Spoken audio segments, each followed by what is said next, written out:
Comenzamos entonces ahora nuestro estudio de un concepto sumamente importante, el cual se denomina impedancia imagen y está directamente ligado con el concepto de adaptar impedancia, ¿no es cierto? Entonces la idea sería, bueno, que una carga esté perfectamente adaptada con el cuadripolo en simultáneo con una fuente que también se querría que esté bueno, bien adaptada respecto del cuadripolo, y ese caso se podría a su vez extender al principio de tomar el cuadripolo como interfaz de adaptación entre una fuente y una carga. Bueno, toda esa definición vamos a tratar de explicarla con un poco más de detalle por medio de esta nota complementaria número 181 que está bueno, referenciada también. Bueno, en la nota complementaria número 181 encontramos que el cuadripolo no está pensado como un dispositivo teórico, como un dispositivo aislado en el cual tenemos dos puertos accesibles y nada más, sino que se lo supone funcionando digamos, en conjunto con dos dispositivos que, digamos, que logran ese principio de utilidad práctica, por decirlo de alguna forma. Entonces, concretamente se podría suponer que el cuadripolo es un amplificador, o que el cuadripolo es un filtro, o que el cuadripolo es una línea de transmisión. Y bueno, y entonces se podría por su parte suponer, bueno, que ZI2 es la carga, no sé, un altoparlante, una antena, etcétera. Y que el cuadripolo funciona a partir de una señal de entrada. Entonces hay una fuente que genera esa señal de entrada, esa señal de excitación.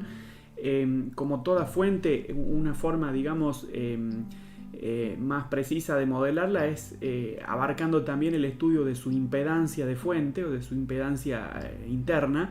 Entonces lo que buscaríamos definir por medio de la impedancia imagen es cómo adaptar simultáneamente las dos cosas, o sea, adaptar la impedancia de entrada y la impedancia de salida respecto de la impedancia de la carga, que acá se simboliza en este contexto como ZI2, y la impedancia de la fuente. Bueno, entonces ese es el principio que buscaríamos desarrollar en estos minutos. Lo que encontramos entonces lo que encontramos es que bueno, una forma, digamos, óptima de adaptar sería ver que, bueno, que la impedancia de carga sea lo mismo que la impedancia de salida. Si fuera, digamos, puramente real, digamos, si fuera puramente real la carga, o sea, si fuera puramente resistiva, bueno, lo que querríamos es que ZI1 sea igual a ZI2. Eso es lo que vamos a plantear, digamos, de forma matemática en este desarrollo que sigue. No obstante, bueno, uno podría a su vez, digamos, plantear algún concepto de que acá se encuentre el conjugado si uno recurre a la interpretación del teorema de máxima transferencia de energía, ¿no es cierto?, donde querríamos cancelar la reactancia. Entonces, digamos, uno podría plantear un principio así de igualdad, si se quiere, conjugada, para lograr el teorema de máxima transferencia de energía, digamos, cumpliéndose. No obstante, bueno, una forma, digamos, que va al mismo principio, pero de una forma matemáticamente menos engorrosa, es, bueno, directamente sin grandes diferencias, bueno, suponer directamente esta igualdad. O sea que lo que querríamos es definir la impedancia imagen bajo los principios que están resaltados por ahí en este gráfico. Querríamos que, por ejemplo, en el puerto 2, si uno observa la impedancia de salida, o sea, si uno observa la impedancia digamos, hacia el cuadripolo, si uno observa la impedancia hacia el cuadripolo, encuentre este valor ZI2. Mientras tanto, es evidente que si uno observa la impedancia de la carga, es por definición ZI2. Entonces quisiéramos que se cumpla esa igualdad. Bueno, si por su parte uno se mueve al puerto 1, donde está conectada la fuente, bueno, uno querría, digamos, que se cumpla esta relación. Si uno observa la impedancia hacia el cuadripolo, es decir, la impedancia de entrada del cuadripolo, bueno, uno observaría un cierto valor ZI1 que se buscaría que coincida con la impedancia interna de la fuente, ¿está bien? Entonces, bueno, esa igualdad, repito, si la impedancia de la fuente fuera puramente resistiva, bueno, se pretendería, digamos, que sean exactamente iguales para lograr la máxima transferencia de energía. Si hubiera una componente reactiva en la impedancia de la fuente, bueno, uno podría agregar alguna definición de conjugado, lo cual no es difícil de hacer, pero lo vamos a omitir para simplificar, digamos, el desarrollo, aunque no hay mucha diferencia. En el contexto de estudiar, por ejemplo, líneas de transmisión, que es un principio, digamos, relacionado con la teoría del campo electromagnético, bueno, se puede llegar a una definición similar a estas dos que resalto acá. O sea, lo que se buscaría es que en los extremos del cuadripolo, bueno, la impedancia de salida sea igual a la impedancia de la carga y la impedancia de entrada sea igual a la impedancia de la fuente de excitación. Bueno, todos esos principios, entonces, digamos, pueden obedecer a múltiples interpretaciones de la ingeniería. No obstante, digamos, esta necesidad es, digamos, frecuente para adaptar óptimamente lo que al fin y al cabo sería este conjunto. Bueno, fuente de entrada, cuadripolo más carga. Bueno, en su momento vamos a hablar también cómo podríamos, digamos, adaptar directamente la fuente con la carga, usando el cuadripolo como una especie de adaptador o de interfaz. Bueno, entonces eso es lo que vamos a tratar de hacer, buscar que se cumplan todos estos, estas dos igualdades, pero simultáneamente. O sea, que digamos que evidentemente esto se parece a las deducciones que hemos elaborado previamente, pensando en la impedancia iterativa de salida o en la impedancia iterativa de entrada. No obstante, quisiéramos que simultáneamente se logre esta adaptación. Entonces, bueno, hay un desafío, digamos. No es que movemos la impedancia iterativa de salida sin que nos importe cuál es la impedancia de entrada, sino que podemos tener un valor arbitrario en ZI1, un valor arbitrario en ZI2, y quisiéramos usar el cuadripolo como adaptador, perdón. Bueno, entonces eso es digamos, el contexto sobre el cual querríamos trabajar. Bueno, para hacer eso, entonces ahora podríamos volver a hacer algunas anotaciones. Podríamos decir, por ejemplo, que la impedancia de entrada al cuadripolo estaría dada de acuerdo a lo que venimos diciendo como el cociente entre B sub 1 e I sub 1. Entonces, la tensión en el puerto 1, la corriente en el puerto 1, ya hemos visto cómo esto se correspondería con el modelo que parte de los parámetros de transmisión. O sea, hubiéramos puesto A por ZC más B dividido en C por ZC más D. Bueno, esta definición la hemos elaborado antes. No obstante, el concepto sería por ahí referirnos a una igualdad respecto de la notación que estamos usando en la nota complementaria número 181, es decir, respecto de la definición propia de la impedancia a imagen. Entonces, en lugar de ZC podríamos referirnos a la impedancia ZI2. Entonces, ZI2 sería la variable con la cual representamos esa impedancia de carga. Entonces reescribimos esta ecuación. No obstante, con el mismo principio de respetar esa nomenclatura que estoy sugiriendo, la impedancia de entrada entonces sería ZI1. Entonces, bien, entonces ZI1 es la impedancia de entrada. Así que ya podemos ver, digamos, cómo se corresponden estas dos definiciones, la de ZI2 con la de ZI1 en este modelo matemático. Respecto de la impedancia de salida, bueno, por definición sería el cociente. Por definición, entonces sería el cociente entre B sub 2 e I sub 2. Como a I sub 2 la suponemos entrante al cuadripolo, bueno, entonces digamos que queda este cociente con signo positivo. Bien, la impedancia de salida, en su momento dijimos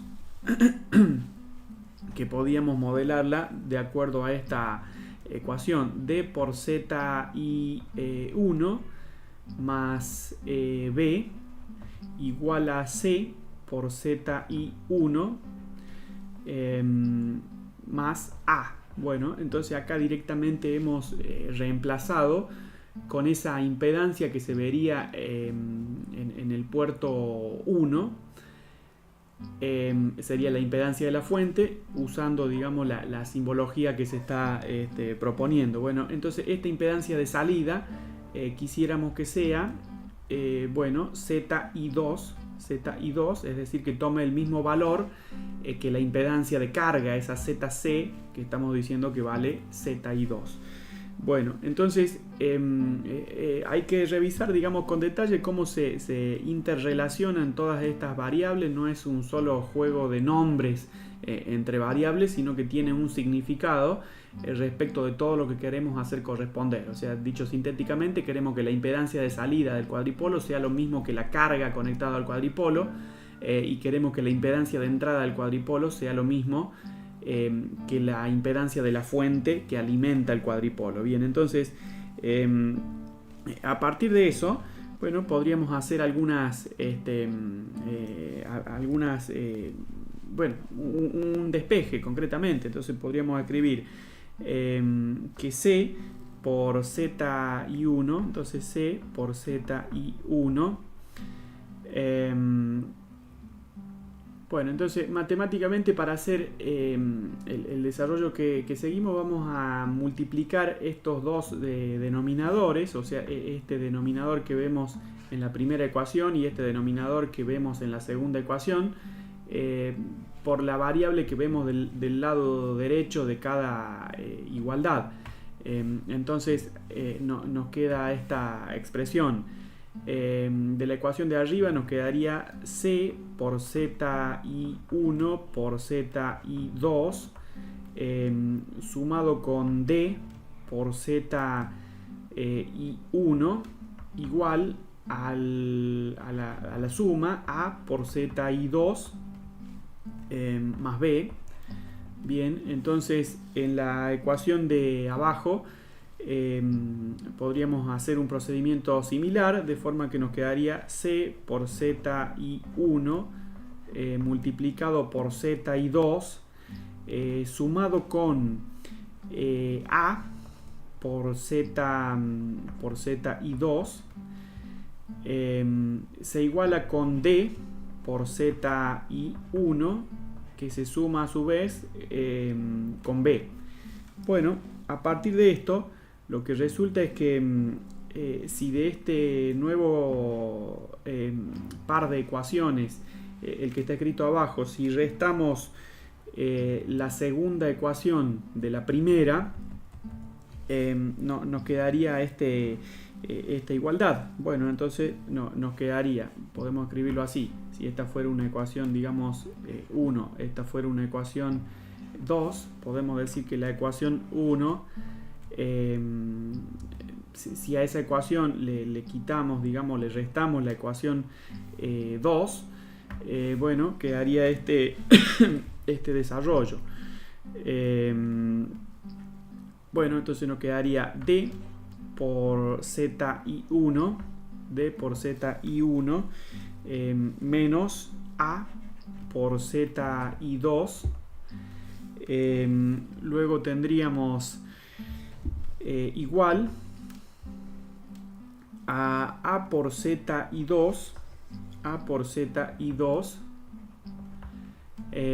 menos D por ZI1 Bueno, entonces a partir de eso podemos deducir lo siguiente.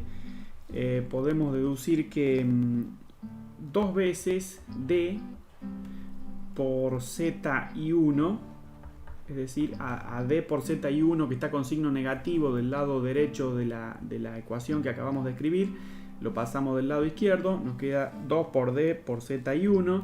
Esto se iguala con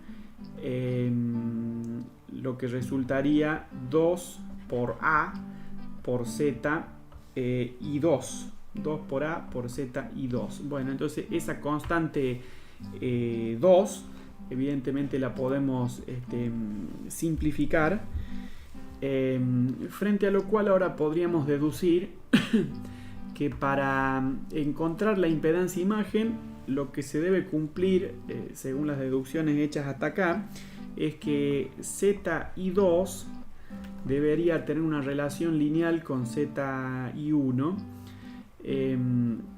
la cual sería dada por el cociente D sobre A por ZI1, D sobre A por ZI1. Bueno, y entonces, si ahora en la ecuación que habíamos llamado 2, si en la ecuación que habíamos llamado 2, a ver, bueno, podríamos trabajar con la ecuación 1. Si en la ecuación que habíamos llamado 1 hacemos un reemplazo y en lugar de escribir ZI2 escribimos esta igualdad que acabamos de obtener, bueno, nos quedaría esta expresión C por ZI1, y en lugar de escribir ZI2, como dice en esta parte, en lugar de escribir ZI2, ahora escribimos por D sobre A por ZI1. Bueno, se suma con D por ZI1, se iguala con A por D sobre A por D sobre A por ZI1. Bueno, esto es a su vez sumado con la constante B, es decir, el parámetro B del cuadripolo. Una vez más podemos hacer bien, entonces podemos hacer algunas simplificaciones.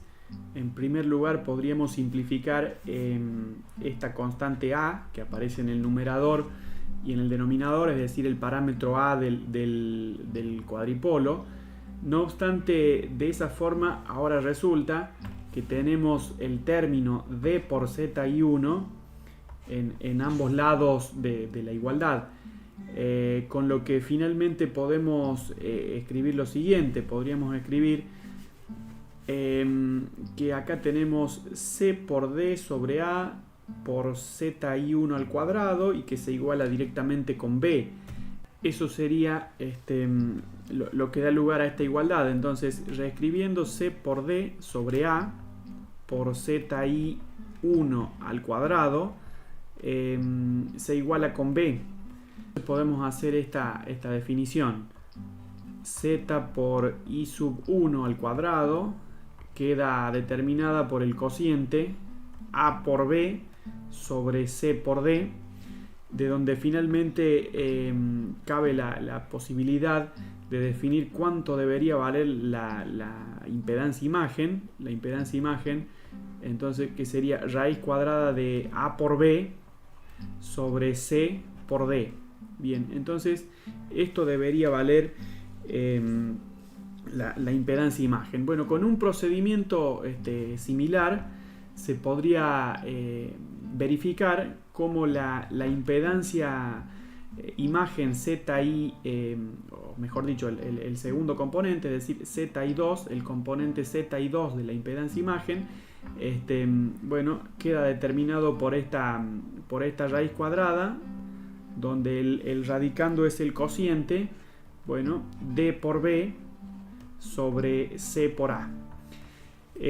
A partir de esto, lo que resulta es que deberían existir simultáneamente los valores de impedancia ZI1 y ZI2 para que se cumpla este principio de que el cuadripolo está, bueno, valga la redundancia, simultáneamente adaptado a la carga y a la fuente. Bueno, entonces una vez más podemos recordar el principio de que ZI1 por ZI2 deberían resultar igual al cociente B sobre C, o resultan, perdón, igual al cociente B sobre C, como se desprende, digamos, de las relaciones en estos dos modelos de definición. Entonces, ZI1 y ZI2 están definidos matemáticamente de forma que se pueda alcanzar este valor de impedancia imagen. La impedancia imagen entonces es un conjunto de dos valores o una dupla integrada por ZI1 y ZI2 que garantiza que el cuadripolo queda óptimamente adaptado tanto a la carga como a la fuente. Bien, entonces ahora podríamos pasar a un concepto adicional que está, también sumamente ligado a las definiciones que hemos venido haciendo. Ese concepto se llama impedancia característica. Tiene una utilidad, digamos, muy notoria. Tiene un uso muy frecuente, dicho de otra forma. Y deberíamos aclarar que es observable, o sea, la impedancia característica solo se puede observar en los cuadripolos que estamos denominando simétricos. Entonces, solo observable en cuadripolos simétricos. Bien, a partir de esa definición, recordemos lo siguiente. En los cuadripolos simétricos, el parámetro de transmisión A resultaba igual al parámetro de transmisión D. Y en ese contexto, resultaría que la impedancia imagen es un conjunto de valores, es un conjunto de dos valores en el cual, digamos, hay una equivalencia, es decir, ZI1 es igual a ZI2. Y por su parte deberían ser iguales a la raíz cuadrada del cociente B sobre C. Este valor de impedancia característica es sumamente importante. Ahora nos vamos a definir, nos vamos a detener en algunos detalles. Por esa razón tiene una simbología propia que es típicamente Z0, o sea que Z0 es la impedancia característica de un cuadripolo simétrico. Entonces eso significa que en un cuadripolo simétrico el funcionamiento óptimo se logra cuando la carga y la fuente tienen digamos, igualdad con la impedancia característica. Un detalle práctico podría ser el siguiente: si buscamos cualquier cable de comunicaciones, o sea, un cable que, digamos, dedicado a funcionar como línea de transmisión, por ejemplo, un cable coaxil del que se encuentra, digamos, en las comunicaciones, en la señal, por ejemplo, de televisión. Ese cable, leyendo la etiqueta, tiene impresa la impedancia característica, que entre paréntesis podríamos decir que suele ser de 50 ohmios. O puede ser 75 ohmios, que es otro valor sumamente usual, o 300 ohmios, o sea, hay 3 o 4 valores muy usuales: 50 ohmios, 75 ohmios, 300 ohmios. Es la impedancia que, digamos, que se ha impuesto de forma, si se quiere, comercial para los cables que se utilizan como línea de transmisión. Una línea de transmisión es un cable dedicado a funcionar en alta frecuencia. Entonces ese cable de la señal de televisión por cable, valga la redundancia, es uno, digamos, que cumple ese principio. Como digo, en la etiqueta está mostrado cuál es el valor de impedancia característica, y por lo tanto eso significa que ese cable está pensado para que en un extremo se conecte una fuente que tiene que tener 50 ohmios como impedancia de salida, bueno, tomando ese valor numérico como ejemplo, ¿no? Si la impedancia característica de un cierto cable es 50 ohmios, bueno, significa que está pensado para que se conecte una fuente del mismo valor de impedancia característica, 50 ohmios como ejemplo, y está pensado también para que se conecte una carga, por ejemplo un módem, que tenga a su entrada también una impedancia de entrada de 50 ohmios. Entonces, bueno, digamos, es un parámetro propio de los cuadripolos simétricos, pero en la práctica es un parámetro muy representativo de las condiciones en las cuales se espera que funcione algo tan común como un cable de comunicaciones. Entonces, bueno, ese es el significado de la impedancia característica. Bueno, para cerrar, digamos, esta revisión de lo que sería la impedancia característica, vamos a pensar de forma general vamos a pensar de forma tal vez sin tanto detalle numérico, o sin tanto detalle de cálculo, pero vamos a pensar en un ejemplo de aplicación que resulta de suponer este escenario, digamos, este experimento, esta situación. Bueno, entonces en el ejemplo de adaptación en el ejemplo de aplicación vamos a llegar al concepto de adaptación de impedancia, que es algo que venimos ilustrando por medio de un cuadripolo que sirve como interfaz. Entonces ya hemos ilustrado un caso de adaptación de impedancia antes. Esto sería, digamos, como un caso, digamos, distinto. Entonces le vamos a poner esta leyenda, si les parece, otro caso, porque nos hemos referido antes a la adaptación de impedancia. Sería muy interesante que ustedes planteen luego las diferencias entre este caso de adaptación de impedancia y el que hemos por ahí referenciado antes. Bueno, entonces vamos a pensar en este caso. Para que sea algo relativamente intuitivo, les propongo pensar en un amplificador de audio. Bueno, si uno revisa un amplificador de audio, puede encontrar en la etiqueta de atrás típicamente, o no sé, o en el manual de usuario, una especificación de impedancia de salida. Bueno, si pensamos en algún amplificador comercial, un mini componente, algún, digamos, dispositivo de audio de estos domésticos, buscando la etiqueta es bastante, digamos, común encontrar un valor, por ejemplo, como 6 ohmios. O sea, suponemos que el amplificador de audio, es decir, el mini componente que podemos tener en el living, usando, digamos, la terminología usual, tiene una impedancia de salida de 6 ohmios y es lo que muestra su etiqueta. Bueno, supongamos a modo de ejemplo que se nos rompió el parlante, el altoparlante, el altavoz, y fuimos a comprar otro.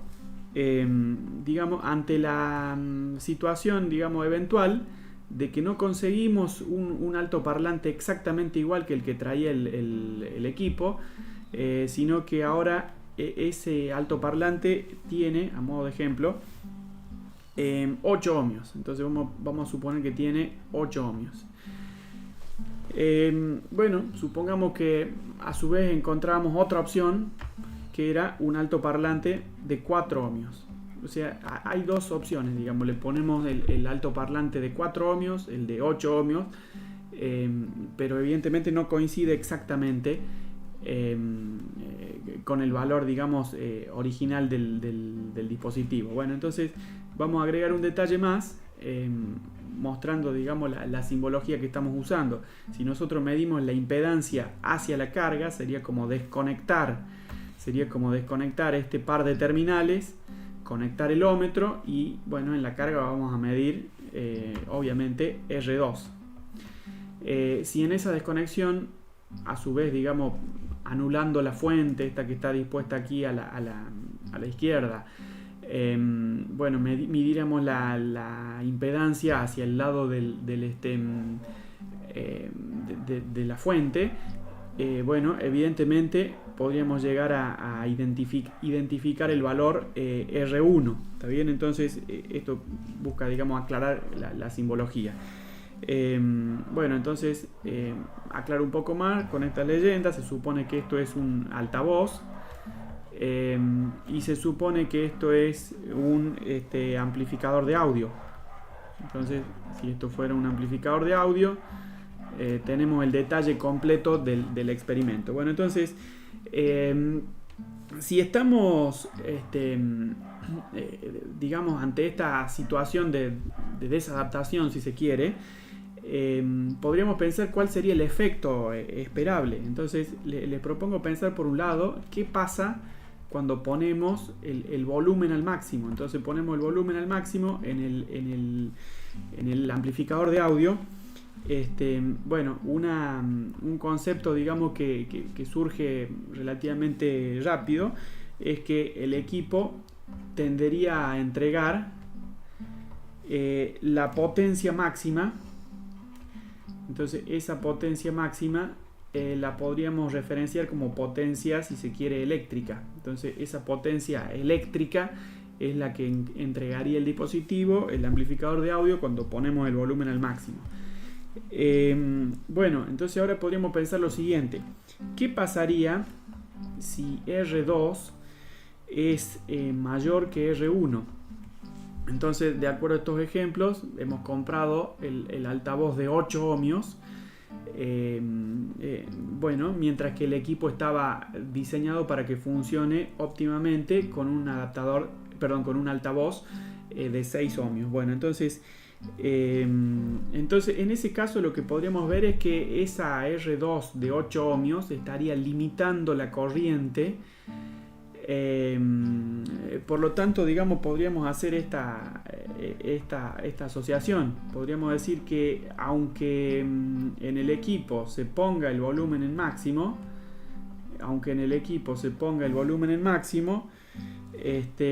la potencia de audio, es decir, la potencia, digamos, acústica, sería siempre menor que esa potencia eléctrica para la cual ha sido diseñado el amplificador. ¿Por qué? Bueno, porque una R2 alta está limitando la cantidad de corriente que va a circular por el altavoz propiamente dicho, y por lo tanto lo está, digamos, privando de generar su máxima potencia acústica.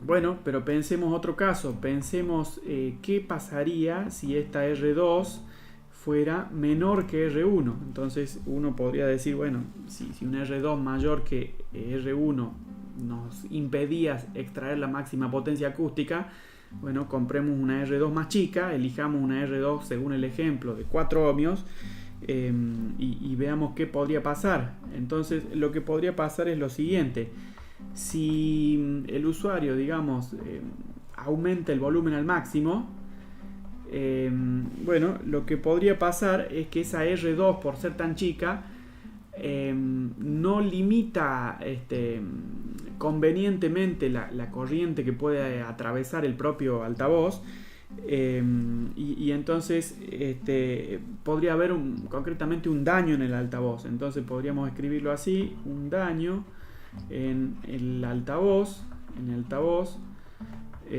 por una corriente demasiado alta. Entonces, bueno, desde estos principios más o menos intuitivos, estoy tratando de demostrar cómo se requiere que la carga esté óptimamente adaptada a la fuente para funcionar de forma, digamos, correcta.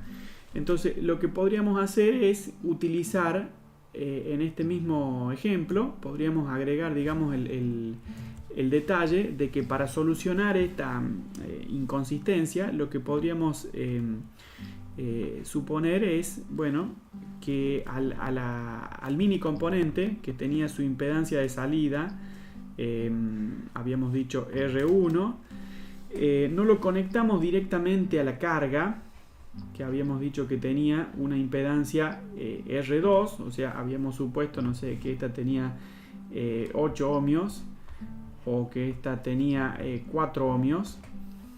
Mientras tanto, la impedancia del amplificador era de 6 ohmios. Entonces había un desajuste si los conectábamos directamente, así que evidentemente podemos recurrir a un dispositivo de interfaz o de adaptación entre los extremos, que sería precisamente el cuadripolo. Entonces este cuadripolo sería una especie de, de dispositivo donde quisiéramos lograr este principio. Bueno, trato de ponerlo gráficamente. O sea, quisiéramos que si se conoce que al medir hacia la fuente uno encuentra una impedancia R1, bueno, lograr que la impedancia hacia el cuadripolo sea también R1, y que al mismo tiempo se cumpla que, ya que se conoce que medir la impedancia hacia la carga nos da un valor R2, bueno, lograr que la impedancia, digamos, en el puerto 2 para este cuadripolo, o la impedancia, digamos, de salida, sea realmente R2. Bueno, entonces lo que hemos hecho en esta simbología y en este ejemplo es directamente referenciar la impedancia a imagen. O sea, estaríamos diciendo que el concepto de impedancia a imagen ZI1, digamos, para el puerto 1, es lo que estamos asociando con este valor R1 del ejemplo, y el valor ZI2 de la impedancia imagen, que es el que se desarrollaría en el puerto 2, es lo que estamos haciendo coincidir en el ejemplo con el valor R2, que sería el del altoparlante que se supone que hemos encontrado, digamos, comercialmente, sin que coincida con el valor deseado. Entonces, bueno, aquí vemos como en el medio, como decía, hay un cuadripolo. Bueno, y ese cuadripolo, ya que tiene una impedancia de entrada que es distinta a la impedancia de salida, bueno, podríamos ver que es un cuadripolo asimétrico. Entonces, en este cuadripolo, bueno, queda captado el principio de que se pueden adaptar simultáneamente los extremos. Bueno, yendo a un nivel mayor de detalle, bueno, se puede demostrar un cálculo numérico respecto de la forma de implementar ese cuadripolo. O sea, hasta acá sabemos conceptualmente que nos hace falta. ¿Cómo hacemos y cómo lo calculamos? Bueno, para no extenderme tanto no voy a mostrar el cálculo, pero podría ser algo con un inductor y un condensador. O sea, esto nos ayudaría a que sea un cuadripolo que no disipe potencia, es decir, que toda la potencia que da el amplificador vaya directamente a la carga, que no quede por ahí disipada en este cuadripolo, que es solamente un adaptador. Bueno, y entonces, digamos, de esa forma, bueno, con un condensador y un inductor podríamos solucionar ese problema. A su vez, cuadripolo tipo L, podríamos decir, es evidentemente asimétrico. Bueno, con este detalle y este ejemplo, bueno, terminamos nuestra revisión de la impedancia imagen.